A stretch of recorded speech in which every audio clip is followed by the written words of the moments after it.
어머님, 이제 이 집에서 나가셔야겠어요. 며느리의 차가운 목소리에 가슴이 철렁 내려앉았습니다. 아들은 서류를 들여다보며 아무 말도 하지 않았습니다. 오늘의 사연 들으시기 전 구독과 좋아요 꼭 부탁드립니다. 부장검사 남편인데 순대국밥집은 좀 그렇잖아요. 김영숙은 그 자리에서 얼어붙었습니다. 순대국밥집을 하며 아들을 검사로 키워냈는데 이제는 그 순대국밥집이 부끄럽다고 했습니다. 그러나 그들은 미처 몰랐습니다. 그날의 선택이 자신들의 운명을 완전히 뒤바꿔 놓을 줄은 쫓아낸 어머니 앞에 무릎 꿇고 용서를 구하게 될 줄은. 남대문 시장 입구에 자리한 영숙순대국은 30년째 이어온 가게였습니다. 비좁은 가게는 진한 사골 육수 냄새로 가득했고 낡은 주방 한쪽에는 오래된 TV가 걸려 있었습니다. 새벽 5시 김영숙은 오늘도 변함없이 사골을 푹 끓이고 있었습니다. 65의 나이지만 칼질은 여전히 정확했습니다. 그녀는 국물을 저으며 벽에 걸린 TV를 슬쩍 바라봤습니다. 오늘 뉴스에 나온다더니. 영숙은 조용히 중얼거리며 손을 닦았습니다. TV 앞으로 다가서자 아침 뉴스가 시작됐습니다. 화면에는 서울중앙지검 청사가 나왔습니다. 서울중앙지검 박준호 부장검사가 차기 고위직 후보로 거론되고 있습니다. 박 검사는 청렴한 검사로 알려져 영숙의 눈가가 촉촉해지며 미소가 번졌습니다. 화면 속 아들의 모습이 보였습니다. 깔끔한 정장에 안경을 쓴 준호가 청사를 나서는 장면이었습니다. 우리 준호가. 영숙은 앞치마로 눈시울을 닦았습니다. 남편을 일찍 여의고 혼자서 이 작은 순대국밥집으로 아들을 대학까지 보냈고 사법고시까지 합격시켰습니다. 그 고된 세월들이 파노라마처럼 스쳐 지나갔습니다. 가게 문을 열자 단골 상인들이 하나둘 지나갔습니다. 영숙은 새벽부터 끓인 국밥을 작은 그릇에 담았습니다. 6그릇 단골들에게 돌릴 아침 식사였습니다. 언니, 오늘 왜 이렇게 일찍 국밥을 끓였어요? 옆 가게 반찬 장사 미자가 물었습니다. 우리 준호가 승진한대. 부장검사 됐다고. 영숙의 목소리가 떨렸습니다. 어머, 정말이에요? 혼자서 그렇게 힘들게 키우시더니 대단하시네요. 미자가 박수를 쳤습니다. 곧 소문은 시장 전체로 퍼졌습니다. 상인들이 모여들어 축하를 건넸습니다. 오후 3시 장사를 마친 영숙은 서둘러 아들 집으로 향했습니다. 아들 부부와 사는 아파트였습니다. 법원 근처의 깔끔한 아파트였습니다. 영숙은 현관문을 열고 들어서며 가방에서 재료들을 꺼냈습니다. 어제 미리 장을 봐둔 것이었습니다. 부엌으로 들어간 영숙은 냉장고를 열었습니다. 그녀는 4시간 동안 쉬지 않고 요리를 했습니다. 소고기전, 잡채, 갈비찜, 아들이 좋아하는 음식들이었습니다. 주방은 점점 음식 냄새로 가득 찼습니다. 저녁 7시 영숙은 식탁을 정성스럽게 차렸습니다. 하얀 식탁보를 깔고 접시들을 가지런히 놓았습니다. 소고기전이 김을 내뿜고 잡채는 윤기가 흘렀습니다. 8시가 넘어서야 준호와 며느리 혜진이 들어왔습니다. 어서 와라. 배고프지? 얼른 와서 먹자. 하지만 혜진의 얼굴은 차갑게 굳어 있었습니다. 이게 다 뭐예요? 혜진의 목소리는 날카로웠습니다. 준호가 좋아하는 음식들을 좀 만들었어. 오늘 축하할 일이 있잖아. 영숙이 밝게 말했습니다. 혜진은 대답 없이 거실 창문을 활짝 열더니 방향제를 식탁 주변에 뿌리기 시작했습니다. 음식 냄새가 집안에 배었어요. 내일 손님들 오는데 어떡해요? 영숙의 미소가 조금씩 사라졌습니다. 그래도 마시나 봐. 따뜻할 때 먹어야 맛있어. 혜진은 미소조차 짓지 않았습니다. 그녀는 식탁 의자에 앉지도 않고 핸드폰만 들여다봤습니다. 준호는 넥타이를 풀며 한숨을 쉬었습니다. 어머니, 오늘 너무 피곤해서요. 먼저 들어가서 쉴게요. 준호는 제대로 눈도 마주치지 않고 방으로 들어갔습니다. 영숙은 식탁 앞에 혼자 남았습니다. 따뜻하던 음식들은 점점 식어갔습니다. 김이 사라지고 기름이 굳어갔습니다. 그녀는 젓가락을 들어 잡채 한 점을 집었습니다. 거실에서는 혜진의 목소리가 들렸습니다. 정말 답답해 죽겠네. 순대국밥 냄새가 이렇게 나면 부장검사집 이미지가 완전히 망가지잖아요. 내일 청소업체 불러야겠어요. 영숙은 젓가락을 내려놓았습니다.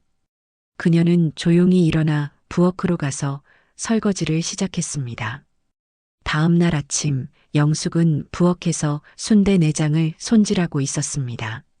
어제 남은 음식들은 이미 냉장고에 정리되어 있었고 식탁은 깨끗하게 닦여 있었습니다. 거실에서 혜진의 목소리가 들렸습니다. 어머님. 영숙은 손을 멈추고 고개를 들었습니다. 혜진이 화장을 마친 채 거실에 서 있었습니다. 손에는 하얀 봉투가 들려 있었습니다. 어머님, 이제 준호도 부장검사가 됐는데 품격을 좀 지켜야 할 것 같아요. 혜진의 목소리는 조심스러웠지만 단호했습니다.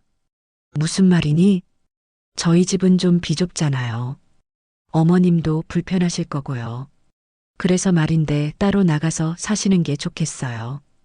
혜진은 봉투를 식탁 위에 내려놓았습니다. 300만 원이에요. 당분간 생활비로 쓰세요. 원룸 하나 구하시면 훨씬 편하실 거예요. 거실에서는 준호가 서류를 펼쳐들고 소파에 앉아 있었습니다. 영숙이 거실로 나가자 준호는 서류 너머로 잠깐 눈을 들었다가 다시 고개를 숙였습니다. 아무 말도 하지 않았습니다. 그 침묵은 곧 며느리의 말에 동의한다는 뜻이었습니다. 그래, 알았다. 영숙의 목소리는 놀라울 만큼 평온했습니다. 그녀는 봉투를 집어들고 작은 방으로 들어가 여행 가방을 꺼냈습니다. 옷가지 몇 벌과 세면도구를 챙기는데 10분도 걸리지 않았습니다. 현관문을 나서면서 영숙은 뒤를 돌아봤습니다. 준호는 여전히 서류를 보고 있었고 혜진은 핸드폰을 만지작거리고 있었습니다. 영숙은 조용히 문을 닫았습니다. 엘리베이터를 타고 내려오는 동안 영숙은 아무 생각도 하지 않았습니다. 아파트 로비를 지나 밖으로 나왔을 때 아침 공기가 차가웠습니다. 그녀는 가방 손잡이를 꽉 잡고 큰 길로 나갔습니다. 택시가 멈춰 섰습니다. 어디 가세요? 여의도 스카이팰리스로 가주세요. 영숙이 뒷좌석에 앉자 기사가 백미러로 흘끗 보고는 차를 출발했습니다. 강변북로로 접어들자 한강이 보이기 시작했습니다. 햇살이 강물에 부서지며 반짝였습니다. 영숙은 창밖을 바라보며 핸드폰을 꺼냈습니다. 전화번호를 찾아 통화 버튼을 눌렀습니다. 2번의 신호음 후에 남자 목소리가 들렸습니다. 회장님, 오랜만에 직접 전화를 주시다니 무슨 일이십니까? 스카이팰리스로 간다. 준비해라. 전화를 끊고 영숙은 핸드폰을 무릎 위에 올려놓았습니다. 택시는 계속 강변을 따라 달렸습니다. 창밖으로 한강 다리들이 하나씩 지나갔습니다. 영숙은 흐르는 풍경을 바라보며 30년 전을 떠올렸습니다. 그때 그녀는 강남의 여제로 불렸습니다. 재계와 법조, 금융계를 오가며 비밀 자금을 관리했었습니다. 정치인들의 뒷돈, 기업들의 비자금, 법조인들의 검은 거래까지. 영숙의 장부에는 고위층의 치부가 빼곡하게 기록되어 있었습니다. 그녀는 그 세계에서 누구보다 깊숙한 곳에 있었습니다. 하지만 아들 준호가 태어나고 자라면서 영숙은 결심했습니다. 아들만큼은 깨끗하게, 정직하게 키우겠다고. 준호가 대학에 입학하던 해 영숙은 모든 걸 정리했습니다. 모든 일에서 손을 떼고 스카이팰리스 85층은 심재훈에게 맡겼습니다. 그리고 남대문 시장에서 순대국밥집을 하며 평범한 엄마로 살았습니다. 아들이 검사가 되는 걸 지켜보면서요. 영숙이 일에서 손을 떼고 난 다음에도 심재훈은 묵묵히 그곳을 지켜왔습니다. 데이터 서버는 돌아갔고 장부는 금고 안에 보관되어 있었습니다. 영숙이 언젠가 돌아올 것을 알고 있었던 것처럼요. 20분쯤 지났을 때 저 멀리 초고층 건물이 보이기 시작했습니다. 유리로 된 외벽이 햇빛을 받아 눈부시게 빛났습니다. 스카이팰리스 정문으로 가주세요. 택시가 건물 앞에 멈춰 섰습니다. 건물 입구에는 유니폼을 입은 도어맨이 서 있었고 그가 공손하게 인사했습니다. 어서 오십시오. 로비는 대리석으로 되어 있었고 천장이 높아서 발소리가 울렸습니다. 영숙이 로비로 들어서자 한 남자가 급히 다가왔습니다. 40대 후반으로 보이는 남자였습니다. 심재훈이었습니다. 회장님 기다리고 있었습니다. 재훈은 영숙의 가방을 받아들었습니다. 엘리베이터 버튼을 누르자 문이 열렸습니다. 재훈이 펜트하우스 전용 카드키를 키패드에 대자 85층 버튼에 불이 들어왔습니다. 연락 없이 계시길래 걱정했습니다. 아들 곁에 있었어. 이제 돌아온 거야. 그쪽은 잘 되고 있습니까? 영숙은 대답하지 않았습니다. 엘리베이터 문이 열렸습니다. 85층이었습니다. 복도를 지나 큰 문 앞에 섰습니다. 재훈이 카드키를 대자 문이 열렸습니다. 내부는 넓고 고요했습니다. 거실 한쪽 벽면은 통유리로 되어 있어서 한강과 도심이 한눈에 들어왔습니다. 가구들은 고급스러웠고 한쪽에는 책장이 가득한 서재가 있었습니다. 정비는 계속해왔습니다. 서버도 정상 작동 중이고요. 재훈이 안쪽 방으로 안내했습니다. 방 안에는 여러 대의 모니터가 놓여 있었습니다. 화면에는 각종 뉴스와 금융정보, 검찰 동향 자료들이 실시간으로 업데이트되고 있었습니다. 책상 옆에는 큰 금고가 있었습니다. 영숙은 의자에 앉아 모니터를 켰습니다. 키보드를 두드리자 화면이 바뀌었습니다. 검찰 내부 인사 동향, 주요 수사 일정, 대기업 법무팀 동향 자료들이 폴더별로 정리되어 있었습니다. 최근 한 달간 주요 동향 보고서 올려놨습니다. 재훈이 태블릿을 건넸습니다. 영숙은 화면을 넘기며 파일들을 확인했습니다. 그러다가 손을 멈췄습니다. 한 건설업체 비리 사건 담당 검사 명단에 아들 이름이 있었습니다. 준호가 이 사건 맡았구나. 네. 이번 달 말 구속 여부 결정 예정입니다. 500억대 횡령 건인데 업계에서는 무혐의 처분이 날 거라는 관측이 많습니다. 영숙은 파일을 자세히 읽기 시작했습니다. 대성건설 회장의 횡령 혐의, 비자금 조성, 계열사 부당 지원 내역들이 빼곡하게 적혀 있었습니다. 그녀는 스크롤을 내리다가 다시 멈췄습니다. 한국문화재단하고 연결고리가 있네. 네. 재단의 사법 로펌 대표, 병원장, 건설사 임원들이 포진해 있습니다. 실질적으로는 로비 창구 역할을 하고 있죠. 영숙은 모니터를 끄고 의자를 돌렸습니다. 창밖으로 해가 중천에 떠 있었습니다. 강물이 은빛으로 빛났습니다. 재훈아, 재단 자금 흐름부터 추적해봐. 최근 1년치, 특히 법조계 쪽 후원금 내역 중심으로. 알겠습니다. 재훈이 나가고 영숙은 혼자 남았습니다. 그녀는 금고 앞으로 걸어갔습니다. 비밀번호를 누르자 금고 문이 열렸습니다. 안에는 오래된 장부들과 USB, 서류 봉투들이 가지런히 정리되어 있었습니다. 그 아래로 현금 뭉치들이 층층이 쌓여 있었고 한쪽에는 주식 명세서 파일이 두툼하게 보관되어 있었습니다. 영숙은 제일 위에 있던 검은색 장부를 꺼냈습니다. 표지에는 아무것도 적혀 있지 않았습니다. 장부를 펼치자 빼곡한 숫자와 이름들이 나타났습니다. 30년 전 그녀가 직접 기록했던 거래 내역들이었습니다. 페이지를 넘기다가 영숙은 한 이름에서 멈췄습니다. 강태수 마이너스 대검찰청 감찰부장. 그 옆에는 날짜와 금액이 적혀 있었습니다. 영숙은 장부를 천천히 닫고 금고에 다시 넣었습니다. 창밖으로 해가 기울기 시작했습니다. 영숙은 소파에 앉아 차를 마셨습니다. 따뜻한 차가 목을 타고 내려갔습니다. 30년 만에 돌아온 이곳은 여전히 조용했고 그녀가 떠나 있던 시간 동안에도 모든 것이 그대로 작동하고 있었습니다. 핸드폰이 울렸습니다. 재훈이었습니다. 회장님, 초벌 자료 나왔습니다. 내일 아침에 보자. 전화를 끊고 영숙은 다시 창밖을 바라봤습니다. 도시의 불빛들이 하나둘 켜지기 시작했습니다. 스카이 팰리스 85층에서 내려다보는 야경은 아름다웠지만 그녀의 표정은 차가웠습니다. 다음 날 이혜진은 거울 앞에서 립스틱을 다시 발랐습니다. 오늘은 검찰 부임 모임이 있는 날이었습니다. 그녀는 옷장에서 샤넬 재킷을 꺼냈습니다. 여보, 나갔다 올게요. 거실에서 준호는 서류를 보며 고개만 끄덕였습니다. 혜진은 현관문을 나서며 가방을 확인했습니다.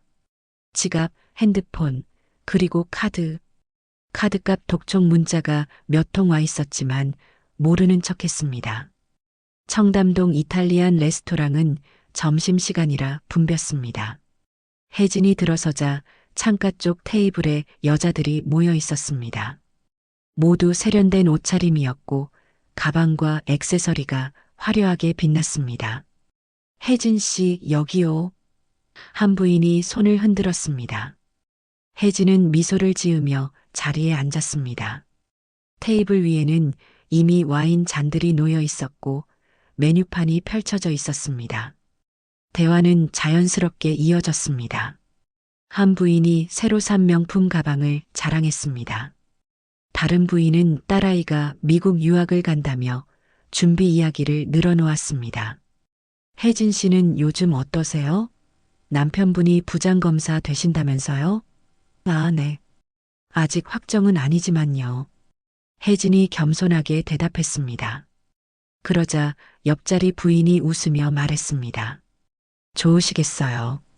그런가요? 저는 잘 모르겠어요. 식사가 나오고 포크를 들었을 때였습니다. 건너편 부인이 무심한 듯 물었습니다. 그런데 혜진 씨 시어머님이 순대국밥집 하신다고 들었는데 맞아요? 순간 혜진의 손이 굳었습니다. 포크가 접시에 부딪히며 소리를 냈습니다. 주변 부인들의 시선이 일제히 그녀에게 쏠렸습니다. 아, 네. 남대문 시장에서 작은 가게를요. 혜진의 목소리가 작아졌습니다. 얼굴이 뜨거워지는 게 느껴졌습니다. 어머, 남대문 시장이요? 그럼 아침마다 사골 육수 끓이시겠네요. 냄새 많이 나지 않아요? 다른 부인이 비웃듯 끼어들었습니다. 혜진은 억지로 미소를 지었습니다. 요즘은 잘 안 계세요. 따로 사시거든요. 아, 그래도 명절이나 가족 모임 때는 오시죠? 그럼 옷에서 냄새 안 나요? 순대 냄새 같은 거. 부인들이 키득거렸습니다. 농담처럼 던진 말이었지만 혜진에게는 비수처럼 꽂혔습니다. 그녀는 냅킨으로 입을 닦으며 시선을 피했습니다. 그래도 순대국밥집이면 식사비는 절약되겠네요. 집에서 순대 끓여 드시면 되잖아요. 또 한 번 웃음이 터졌습니다. 혜진은 와인 잔을 단숨에 비웠습니다. 식사가 끝나고 계산을 할 때 한 부인이 신용카드를 내밀었습니다. 블랙카드였습니다. 혜진은 자신의 지갑을 열었다가 조용히 닫았습니다. 레스토랑을 나와 혜진은 강남 백화점으로 향했습니다. 마음이 편치 않았습니다. 계속해서 그 말들이 머릿속을 맴돌았습니다. 순대 냄새, 순대국밥집, 식사비 절약, 명품관으로 들어갔습니다. 루이비통 매장 앞을 지나고 구찌를 지나쳐 샤넬 앞에서 멈춰섰습니다. 쇼윈도에 새로 나온 가방이 걸려 있었습니다. 가격표를 보니 780만 원이었습니다. 어서 오세요. 직원이 다가와 인사했습니다. 혜진은 가방을 가리켰습니다. 저거 좀 보여주세요. 가방은 부드럽고 고급스러웠습니다. 손에 들어보니 무게감도 적당했습니다. 거울 앞에서 이리저리 매보며 혜진은 상상했습니다. 다음 모임에 이 가방을 들고 가는 자신의 모습을요. 결제하시겠어요? 직원이 물었습니다. 혜진은 잠시 망설였습니다. 통장 잔고는 바닥이었고 카드는 이미 한도 초과였습니다. 하지만 그 모임 장면이 자꾸만 떠올랐습니다. 네, 할게요. 혜진은 가방에서 카드를 꺼냈습니다. 직원이 카드를 받아 기계에 긁었습니다. 몇 초간 정적이 흘렀습니다. 혜진의 심장이 빠르게 뛰었습니다. 결제 완료되었습니다. 다행히 카드가 승인됐습니다. 혜진은 안도의 한숨을 쉬었습니다. 며칠 후 혜진의 핸드폰에 문자가 왔습니다. 모르는 번호였습니다. 검사 부인 소개로 연락드립니다. 급하신 자금 필요하시면 도와드릴 수 있습니다. 마이너스 심재훈. 혜진은 한참 문자를 들여다봤습니다. 카드값이 밀려 있었고 다음 달 중도금도 내야 했습니다. 그녀는 떨리는 손으로 전화를 걸었습니다. 여보세요. 부드러운 남자 목소리가 들렸습니다. 검사 부인 소개로 전화드렸어요. 아, 네. 남편분께서도 검사이신가요? 저희 남편은 부장검사예요. 박준호 부장검사. 재우는 잠시 놀랐지만 금세 차분하게 말을 이어갔습니다. 한번 뵙죠. 내일 청담동 카페로 오시겠어요? 네, 몇 시에 가면 될까요? 4시에 뵙겠습니다. 다음 날 오후 혜진은 카페에 도착했습니다. 창가 자리에 정장을 입은 남자가 앉아 있었습니다. 40대 후반으로 보이는 단정한 인상이었습니다. 안녕하세요. 저는 심재훈입니다. 재훈이 일어나 악수를 청했습니다. 혜진은 긴장된 표정으로 자리에 앉았습니다. 법조 쪽이면 저희가 도와드릴 수 있죠. 얼마나 필요하세요? 일단 2억 정도요. 아파트 중도금이랑 당장 갚아야 할 게 있어서요. 재훈은 고개를 끄덕이며 태블릿을 꺼냈습니다. 가능합니다. 이자는 월 500만 원이고요. 6개월 거치 후 원금 상환하시면 됩니다. 월 500만 원이요? 혜진이 놀라 물었습니다. 재훈은 부드럽게 웃었습니다. 법조계 분들한테는 특별히 낮춰드리는 겁니다. 남편분이 부장검사시잖아요. 혜진은 서류를 받아 떨리는 손으로 서명했습니다. 처음 한두 달은 괜찮았습니다. 친정에서 조금 보태주고 기존 카드를 돌려막으며 월 500만 원을 냈습니다. 하지만 석 달째부터 힘들어지기 시작했습니다. 친정 법인으로 들어올 거라던 돈은 아직 소식이 없었고 카드 한도는 모두 꽉 찼습니다. 셋째 달 혜진은 이자를 내지 못했습니다. 다음 날 재훈에게서 문자가 왔습니다. 이자 입금 확인이 안 됩니다. 오늘 중으로 처리 부탁드립니다. 혜진은 손이 떨렸습니다. 준호에게 말했지만 그는 피곤하다며 방문을 닫았습니다. 일 때문에 스트레스 받는데 돈 이야기까지 하지 마. 며칠 후 재훈의 문자는 협박으로 바뀌었습니다. 남편분 직장 알고 있습니다. 오늘까지 입금 없으면 다른 방법을 써야겠습니다. 혜진은 공포에 떨었습니다. 하지만 어쩔 수 없었습니다. 통장은 텅 비어 있었고 빌릴 곳도 없었습니다. 그날 밤 혜진은 재훈에게서 전화를 받았습니다. 부인, 내일 오후 4시에 스카이 팰리스로 오시겠습니까? 실제 채권자께서 만나시겠답니다. 네, 알겠습니다. 혜진은 떨리는 목소리로 대답했습니다. 그녀는 집안을 둘러보며 명품 가방들을 모으기 시작했습니다. 이것들이라도 가져가야 했습니다. 다음 날 오후 혜진은 큰 쇼핑백 2개를 들고 스카이 팰리스에 도착했습니다. 재훈이 운전하는 차가 그녀를 태웠습니다. 어디로 가는 거예요? 혜진이 불안하게 물었습니다. 곧 도착합니다. 차가 스카이 팰리스 정문 앞에 멈췄습니다. 엘리베이터를 타고 85층에 도착했습니다. 문이 열리고 넓은 거실이 나타났습니다. 혜진은 떨리는 마음으로 안으로 들어갔습니다. 창가에 한 여인이 서 있었습니다. 여인이 천천히 몸을 돌렸습니다. 혜진은 그 얼굴을 보고 입이 벌어졌습니다. 어머님? 김영숙이었습니다. 혜진은 자리에서 벌떡 일어났습니다. 아니, 어머님이 어떻게 여기에 앉으세요. 영숙의 목소리는 차갑고 낮았습니다. 혜진은 힘없이 소파에 주저앉았습니다. 재훈이 조용히 말했습니다. 이분이 바로 이혜진 씨의 채권자이십니다. 30년 전부터 재계와 법조계의 비자금을 관리하시는 분이고 이 스카이 팰리스 85층의 실질적 주인이십니다. 한때 명동의 여제로 불리시던 분입니다. 혜진의 다리에서 힘이 빠졌습니다. 그녀는 그대로 바닥에 무릎을 꿇었습니다. 어머님, 저는 몰랐어요. 정말 몰랐어요. 제가 잘못했습니다. 영숙은 소파에 천천히 앉았습니다. 표정은 차갑게 굳어 있었습니다. 이것들 드릴게요. 혜진이 떨리는 손으로 쇼핑백을 앞으로 밀었습니다. 이자 대신 이거라도 받아주세요.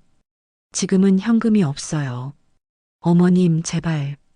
영숙은 쇼핑백을 내려다봤습니다. 재훈이 다가가 안을 확인했습니다.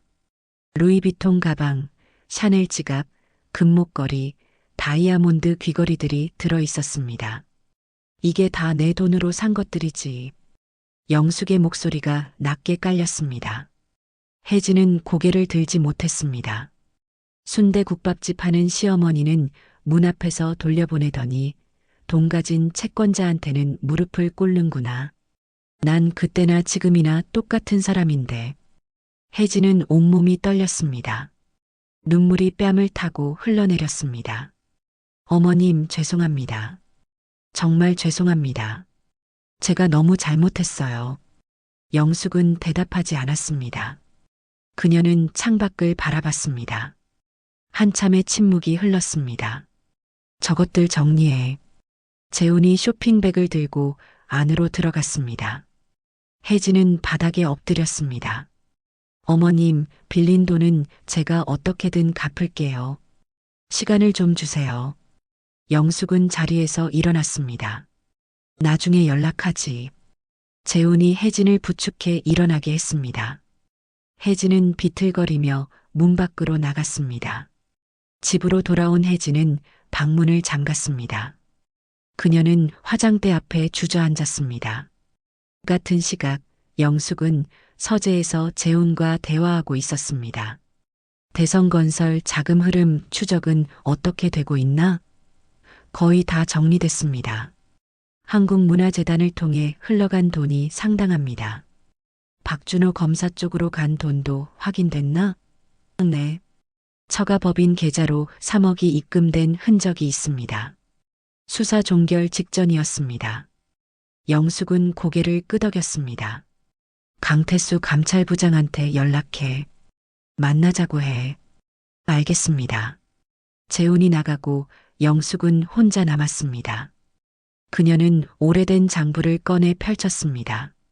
30년 전 기록들이 빼곡했습니다. 강태수의 이름도 그 안에 있었습니다. 영숙은 페이지를 천천히 넘겼습니다. 과거의 거래들이 하나하나 눈에 들어왔습니다. 사흘 후 서울중앙지검에 익명의 제보가 들어왔습니다. 이메일에는 대성건설 비리 사건 관련 추가 자료가 첨부되어 있었습니다. 감찰부에서 파일을 열었습니다. 화면에 계좌 이체 내역이 떴습니다.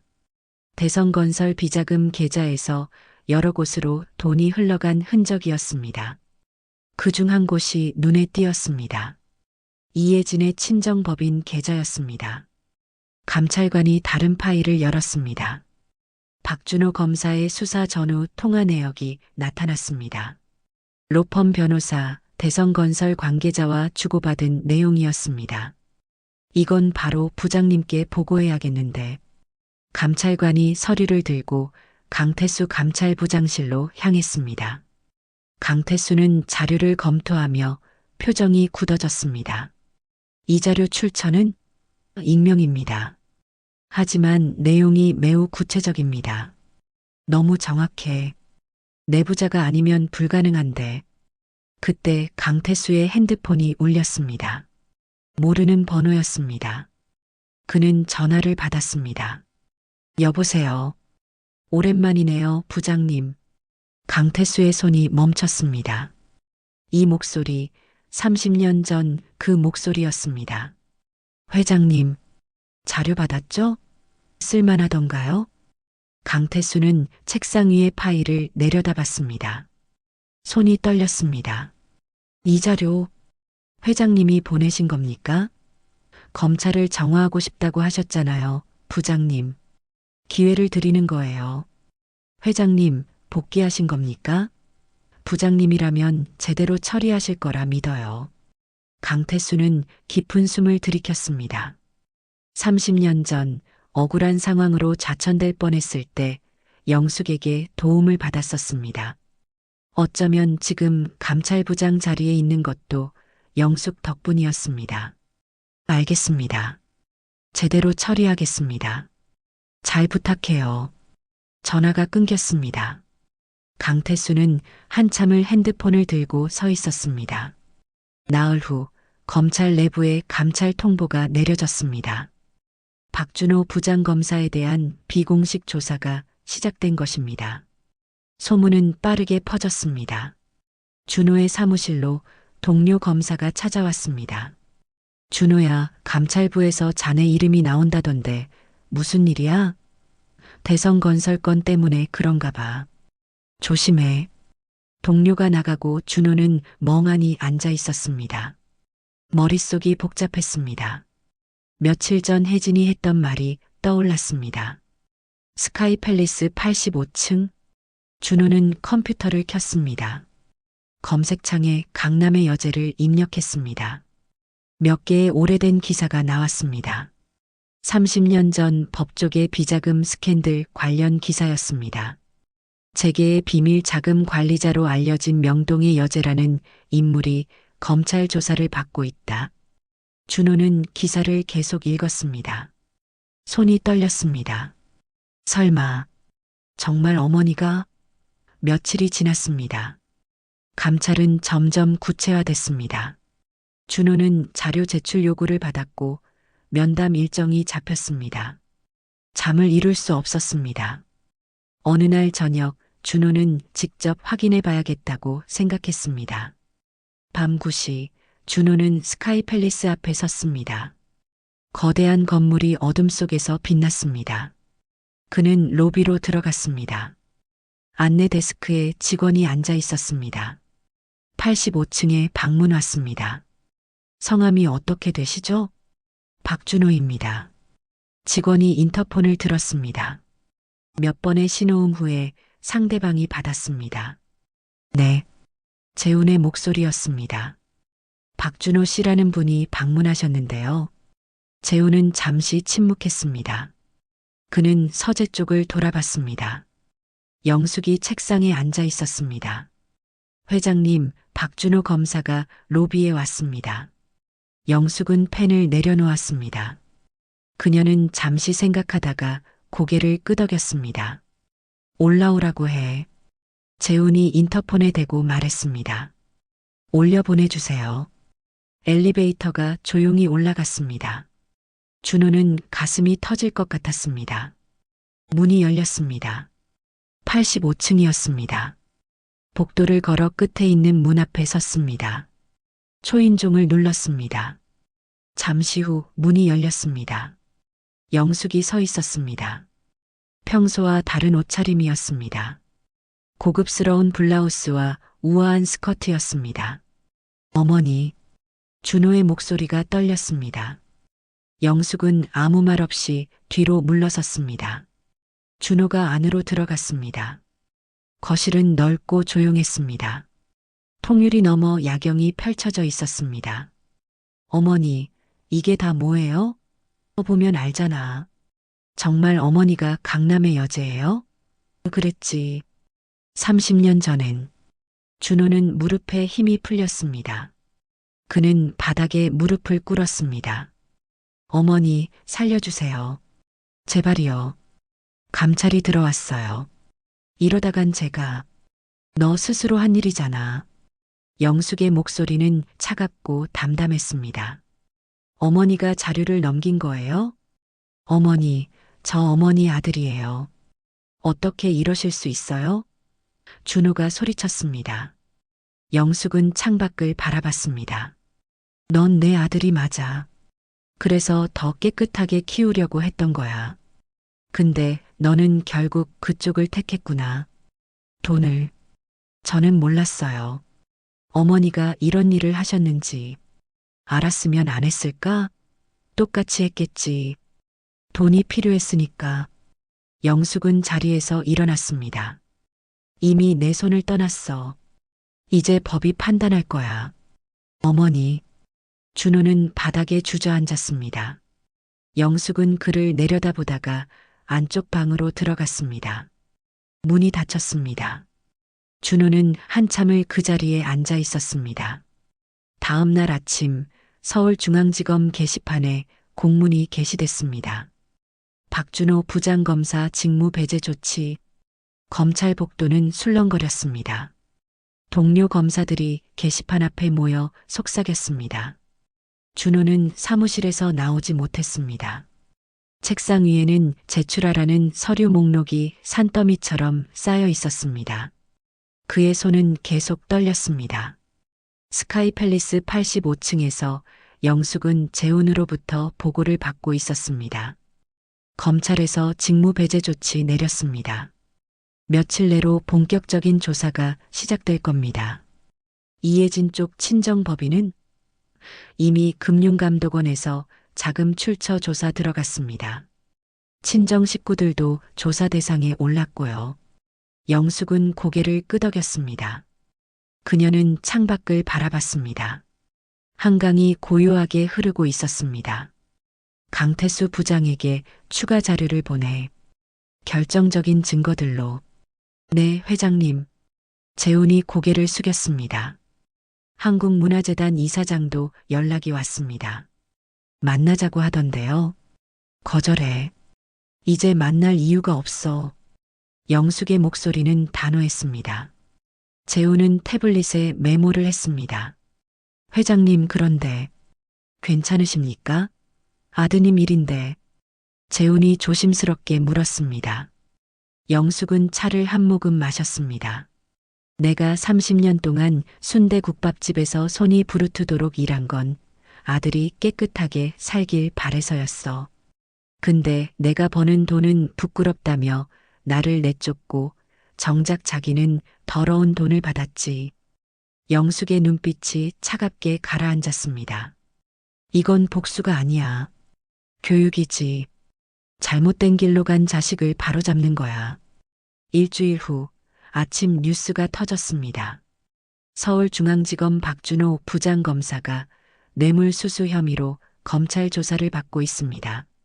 대성건설 수사 과정에서 배우자 명의 계좌로 거액이 입금된 정황이 포착됐습니다.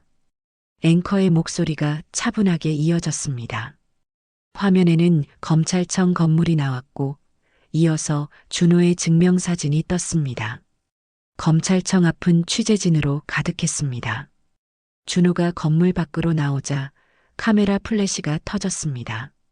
마이크가 앞을 가로막았습니다. 검사님, 뇌물 받은 게 사실입니까? 배우자 계좌로 얼마나 받으셨습니까? 준호는 서류 가방으로 얼굴을 가렸습니다. 변호사가 그를 에워싸고 차로 밀어 넣었습니다. 같은 날 오후 혜진의 집에 압류 딱지가 붙었습니다. 은행 직원들이 집 안으로 들어와 물건들을 확인했습니다. 명품 가방, 시계, 귀금속들이 목록에 올랐습니다. 이것들 모두 압류 대상입니다. 혜진은 소파에 앉아 멍하니 지켜봤습니다. 은행 계좌도 정지됐습니다. 카드는 모두 사용 불가였습니다. 핸드폰 문자가 왔습니다. 검사 부인 모임 단톡방에서였습니다. 혜진 씨, 미안하지만 모임에서 빠져주세요. 우리도 입장이 있어서. 다른 메시지들도 이어졌습니다. 남편이 법조인이라 조심해야 한대요. 당분간 연락 자제해 주세요. 혜진은 핸드폰을 소파에 던졌습니다. 며칠 후 혜진의 친정아버지가 소환됐습니다. 법인 계좌로 들어온 3억, 출처가 어디입니까? 그건 정상적인 거래였습니다. 건국건설에서 들어온 돈 맞죠? 사위 박준호 검사가 수사 종결 결정 내리고 일주일 후에 입금됐습니다. 혜진의 아버지는 대답하지 못했습니다. 조사실 밖에서 기다리던 혜진의 어머니가 딸에게 전화를 걸었습니다. 다 너 때문이야. 아버지가 지금 조사받고 계셔. 엄마, 나도 몰랐어요. 우리 집안이 망했어. 너 때문에 다 망했다고. 전화가 끊겼습니다. 혜진은 핸드폰을 떨어뜨렸습니다. 스카이 팰리스에서 영숙은 뉴스를 보고 있었습니다. 화면에는 준호가 검찰청에 출석하는 장면이 나왔습니다. 고개를 숙이고 걸어가는 아들의 뒷모습이었습니다. 영숙의 표정은 굳어 있었습니다. 하지만 눈가가 미세하게 떨렸습니다. 재훈이 조심스럽게 다가왔습니다. 회장님, 차 한 잔 드시겠습니까? 고맙네. 영숙은 차를 받아들었습니다. 따뜻한 차였지만 목으로 넘어갈 때 쓴맛이 났습니다. 회장님, 아직 멈출 수 있습니다. 증거 일부를 철회하면. 아니야. 끝까지 가야 해. 영숙의 목소리는 단호했습니다. 이건 내가 아들한테 줄 수 있는 마지막 가르침이야. 잘못을 저질렀으면 그에 맞는 대가를 치러야 한다는 것. 돈이 모든 걸 해결해 주지 않는다는 것. 일주일 후 준호가 구속됐습니다. 뉴스는 연일 그 소식을 보도했습니다. 박준호 전 부장검사 구속영장 발부. 뇌물수수 및 직권 남용 혐의. 집 앞에는 기자들이 진을 치고 있었습니다. 혜진은 커튼을 치고 집 안에만 있었습니다. 나갈 수도 없었습니다. 그날 밤 혜진은 거울을 보며 울었습니다. 초췌한 얼굴에 다크서클이 짙게 깔려 있었습니다. 명품 옷은 모두 압류당했고 남은 건 헌 옷 몇 벌뿐이었습니다. 내가 뭘 잘못한 걸까? 혜진은 무릎을 안고 울었습니다. 시어머니를 내쫓았던 그날이 떠올랐습니다. 순대국밥집이 부끄럽다고 했던 자신이 떠올랐습니다. 내가 정말 어리석었어. 혜진은 방바닥에 쓰러져 울었습니다. 한 달 후 집이 경매로 넘어갔습니다. 혜진은 캐리어 하나에 옷가지를 담았습니다. 가구도 명품도 아무것도 가져갈 수 없었습니다. 그녀는 빈집을 돌아봤습니다. 몇 년 전만 해도 행복했던 곳이었습니다. 현관문을 나서는 순간 기자들이 달려들었습니다. 박 검사 부인, 한 말씀만 하세요. 혜진은 고개를 숙이고 뛰었습니다. 지하철역으로 내려가 사람들 틈에 숨었습니다. 그날부터 혜진은 찜질방에서 잠을 잤습니다. 통장에 남은 돈은 300만 원뿐이었습니다. 낮에는 도서관에 앉아 있었고 밤에는 찜질방 황토방에 누워 천장을 바라봤습니다. 한 달이 흘렀습니다. 혜진은 거울을 볼 때마다 초라한 자신이 보였습니다. 화장기 없는 얼굴, 싸구려 티셔츠, 낡은 운동화. 내가 바란 게 이게 아니었는데. 혜진은 생각했습니다. 밤마다 과거가 떠올랐습니다. 시어머니가 만들어준 음식을 외면했던 날, 생일날 문 앞에서 시어머니를 돌려보냈던 날, 스카이 팰리스 85층에서 영숙은 창밖을 바라보고 있었습니다. 재훈이 들어왔습니다. 회장님, 박준호 검사 1심 선고 날짜가 잡혔습니다. 다음 주 수요일입니다. 영숙은 고개를 끄덕였습니다. 이혜진은 찜질방을 전전하고 있다고 합니다. 일자리도 구하지 못하고 있고요. 영숙은 한참을 말이 없었습니다. 그녀는 깊은 한숨을 쉬었습니다. 충분히 깨달았겠지. 이제 마지막 단계야. 무슨 말씀이신지 다 끝나면 알게 될 거야. 영숙은 차를 마셨습니다. 쓴맛이 입안에 감돌았습니다. 재훈은 더 이상 묻지 않았습니다.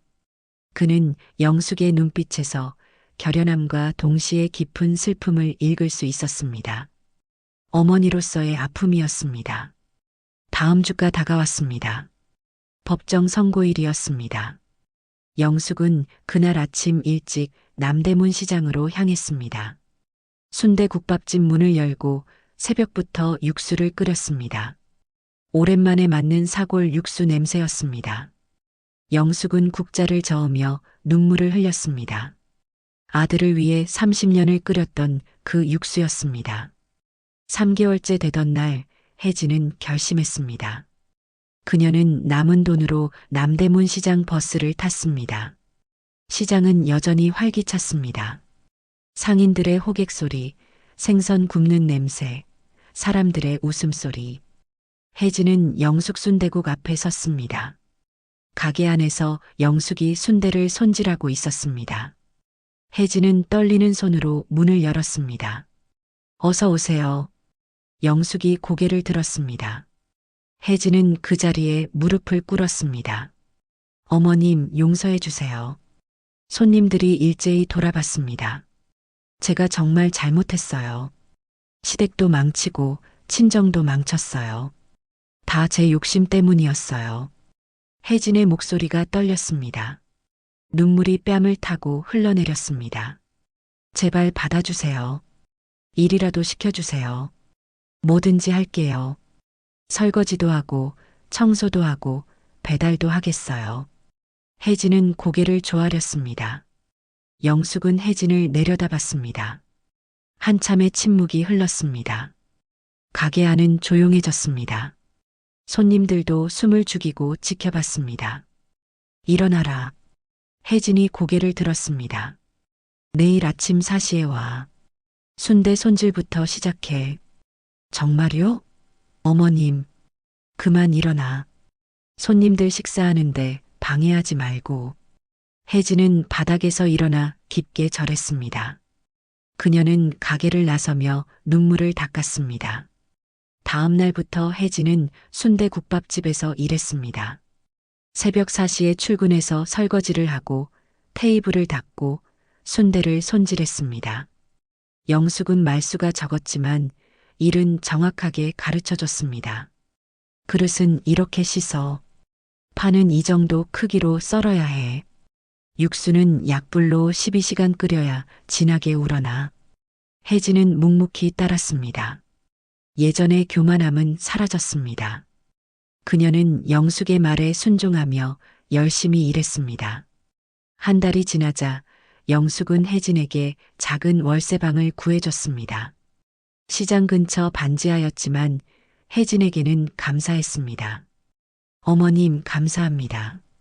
혜진은 매일 새벽 4시에 일어나 가게로 향했습니다. 순대를 손질하고 육수를 끓이고 손님을 맞이했습니다. 손이 거칠어졌지만 마음은 편안했습니다. 어느 날 저녁 영숙은 혜진을 불렀습니다. 내일 준호 선고일이야. 혜진의 손이 멈췄습니다. 어머님, 같이 가자. 가족은 어려울 때 함께 있어야 하는 거야. 영숙의 목소리는 부드러웠습니다. 혜진은 눈물을 흘렸습니다. 다음 날 법정은 사람들로 가득했습니다. 방청석에 영숙과 혜진이 앉았습니다. 준호가 피고인석에 앉았습니다. 수척해진 얼굴이었습니다. 준호는 방청석을 돌아봤습니다. 어머니와 아내가 앉아 있는 것을 보고 눈시울이 붉어졌습니다.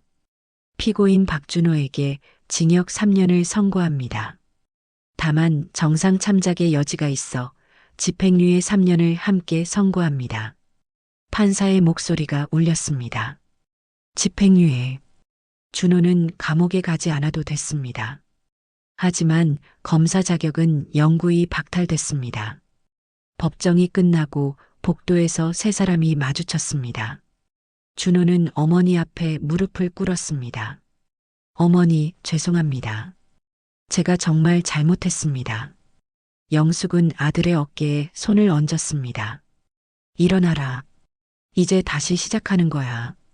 어머니, 내가 받을 벌은 다 받았어. 이제 바르게 살아야지. 그날 저녁 세 사람은 남대문 시장 순대국밥집으로 갔습니다. 영숙은 정성껏 순대국밥을 끓였습니다. 김이 모락모락 올라오는 국밥을 상에 올렸습니다. 준호는 숟가락을 들었습니다. 손이 떨렸습니다. 국물을 한 숟가락 떠서 입에 넣었습니다. 뜨거운 국물이 목을 타고 넘어갔습니다. 눈물이 흘러내렸습니다. 국물이 뜨거워서인지 다른 이유에서인지 알 수 없었습니다. 어머니, 정말 죄송합니다. 영숙은 아들의 그릇을 다시 채워줬습니다. 더 먹어라. 속이 따뜻해야 마음도 풀려. 혜진도 조용히 눈물을 닦았습니다. 석 달이 흘렀습니다. 준호는 순대국밥집에서 일하기 시작했습니다. 새벽에 일어나 사골을 끓이고 순대를 삶고 배달을 나갔습니다. 처음에는 서툴렀습니다. 하지만 점점 익숙해졌습니다. 손님들이 여기 국밥 정말 맛있어요 라고 말할 때마다 보람을 느꼈습니다. 어느 날 아침 단골 할아버지가 말했습니다. 젊은 양반이 여기서 일하나? 손이 참 빠르네. 감사합니다. 더 열심히 하겠습니다. 준호는 고개를 숙였습니다. 예전의 교만함은 사라지고 겸손함이 배어 있었습니다. 스카이 팰리스 85층에서 영숙은 재혼과 마지막 정리를 하고 있었습니다. 모든 자산을 복지재단으로 이전했습니다. 장부는 전부 폐기했고 서버도 포맷했습니다. 수고했네. 영숙은 창밖을 바라봤습니다. 자네도 이제 새 출발을 해. 더 이상 이런 일은 하지 말고. 회장님은요? 나는 순대국밥집으로 돌아가. 거기가 내 자리야. 영숙은 미소 지었습니다. 1년 후 남대문 시장 영숙순대국은 더욱 번창했습니다. 아침이면 손님들로 가득 찼습니다. 영숙은 주방에서 육수를 끓이고 준호는 홀에서 손님을 맞이하고 혜진은 설거지와 청소를 했습니다. 한 가족이 함께 일하는 모습이었습니다. 예전처럼 화려하지는 않았지만 진실했습니다. 어느 날 저녁 장사를 마치고 세 사람은 작은 방에 둘러앉았습니다. 영숙이 보리차를 따라주었습니다. 어머니, 제가 그동안 정말 어리석었습니다. 준호가 말했습니다. 돈이 전부인 줄 알았어요. 명예가 가장 중요한 줄 알았고요. 이제 알았으면 됐어. 영숙이 아들의 손을 잡았습니다. 진짜 중요한 건 사람이야. 가족이고 정직함이고 땀 흘려번 돈이지. 혜진도 말했습니다. 어머님, 저도 정말 죄송했어요. 순대국밥집을 부끄러워했던 제가 부끄러워요. 이제야 알았어요. 이렇게 정직하게 일하는 게 얼마나 자랑스러운 일인지. 영숙은 두 사람의 손을 꼭 잡았습니다. 우리 다시 시작하자. 깨끗하게, 정직하게. 네, 어머니. 두 사람이 대답했습니다. 창밖으로 눈이 내리기 시작했습니다. 하얀 눈이 시장을 덮어갔습니다. 작은 방 안에는 따뜻한 온기가 가득했습니다. 영숙은 생각했습니다. 돈으로 권력을 움직이던 30년보다 이렇게 가족과 함께 국밥을 끓이는 지금이 더 행복해. 준호는 생각했습니다. 부장검사였던 과거보다 이렇게 땀 흘려 일하는 지금이 더 떳떳해. 혜진은 생각했습니다. 명품을 들고 다니던 과거보다 이렇게 순대를 손질하는 지금이 더 진실해. 다음 날 아침 영숙순대국은 또다시 문을 열었습니다. 진한 사골 육수 냄새가 시장에 퍼졌습니다. 상인들이 인사를 건넸고 단골 손님들이 찾아왔습니다. 국밥 3그릇 주세요. 네, 금방 나갑니다. 준호가 밝게 대답했습니다. 주방에서 영숙은 육수를 저으며 미소 지었습니다. 복수는 끝났습니다. 하지만 그것은 파괴가 아닌 재건이었습니다. 무너뜨리고 다시 세우는 과정이었습니다. 가족을 잃을 뻔했지만 결국 되찾았습니다. 돈과 명예를 잃었지만 진실과 정직을 얻었습니다. 영숙순대국 간판이 아침 햇살을 받아 빛났습니다. 작지만 따뜻한 가게였습니다. 그 안에서 한 가족이 함께 웃으며 일했습니다. 영숙은 손님에게 국밥을 내주며 말했습니다. 맛있게 드세요. 그 목소리에는 30년 세월의 무게와 용서의 깊이와 새로운 시작의 희망이 담겨 있었습니다. 남대문 시장에는 여전히 사골 육수 냄새가 퍼졌고 영숙순대국은 오늘도 문을 열었습니다. 그리고 그 작은 가게 안에는 세상 어떤 부와 명예보다 귀한 것이 있었습니다. 진실한 가족의 사랑이었습니다. 오늘의 이야기가 여러분의 마음에 따뜻한 위로가 되었다면 구독과 좋아요로 응원해 주세요. 소감이 있으시면 댓글로 편하게 나눠주세요. 여러분의 하루가 가장 빛나는 순간이 되기를 진심으로 바랍니다. 감사합니다.